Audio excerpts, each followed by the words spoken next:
د سیدنا ابي هريره رضی الله عنه سے بیا روایت رسول الله صلی الله علیه وسلم فرمایل من کان یؤمن بالله والیوم الاخر فلیکرم ضیفه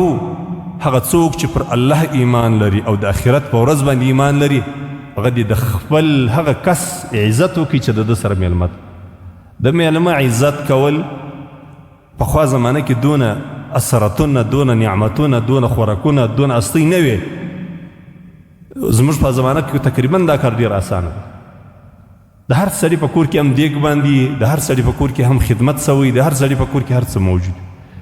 خو پخوا زمانه کې دا رقم نه و یو سړی به کوشش وکړي نو دونه نفقه به پیدا کړي چې د ده او د اولاد به بس نو میلمه ډېر زیات زور غوښت رسول الله صلی الله علیه وسلم وایي د اسلام د مقدس دین د آدابو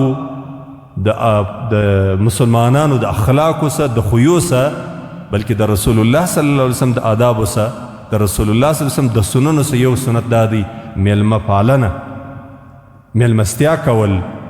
د میلمه خدمت کول میلمانه کول کچیری د یو انسان ته میلمه رالی یا د میلمانه څوک په دغه صورت کې د رسول الله صلی الله علیه وسلم ارشاد دا دی چې دلته به نو ته د تکبر او د غرور او د سرکشي څه کار نه اخلې بلکې د دې میلمه قدر به کوې ته چې هر څونه قدرمن یې هر څونه عزتمن یې هر څونه الله جل جلاله ډېر مال درکړی دی هر څونه ته د لوی مرتبې سړی یې یعنې دنیوي لحاظ باندې د یو غټ منصب و قدرت خاوند یې خو ستا د میلمه عزت پر تا باندې فرض دی حتی رسول الله صلی الله علیه وسلم وایي که سړی پر خدای او د آخرت په ورځ باندې پر الله جل جلاله او د آخرت په ورځ باندې ایمان لري نو د خپل میلمه عزت یې وکړي نو میلمه عزت بهترین عمل دی د ډېر اجر او د ثواب عمل دی الله جل جلاله یې موږ ته اول ور د میلمستیا او د میلمه پالنې عادت خوی دی الله راکې پیدا کړي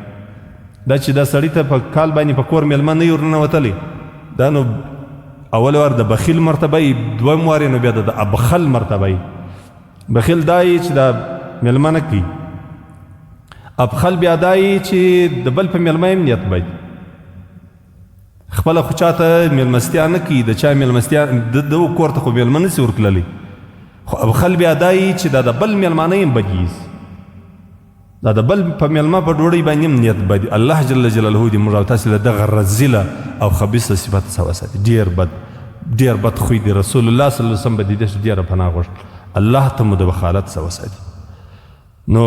رسول الله صلی الله علیه وسلم بهترین عملیات کی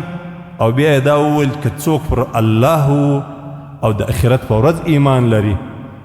یعنی چې اجر و ثواب الله د اعمالو سړي ته ورکوي موږ د الله و حضور ته ځو الله ته درېږو نو د خپل میلمه عزت